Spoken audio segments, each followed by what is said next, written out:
let's delve into the critical third habit, the foundation of your body recomposition, quality sleep.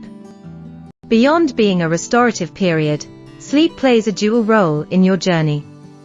Firstly, it's the time when your muscles grow and regenerate, optimizing the effects of your resistance training. Secondly, adequate sleep helps regulate cortisol, a hormone linked to fat retention, especially around the midsection. To prioritize quality sleep, establish a consistent sleep window of 7 to 9 hours each night. Boost your sleep hygiene by taking morning walks, as exposure to natural sunlight early in the day can enhance your sleep-wake cycle.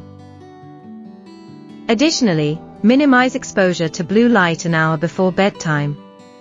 Ensure a cool bedroom environment, and cut down on caffeine and alcohol consumption close to bedtime. Remember, the road to body recomposition isn't just paved with workout and nutrition, it's also paved with restful, rejuvenating sleep. So, let's set the stage for transformation, one good night's sleep at a time.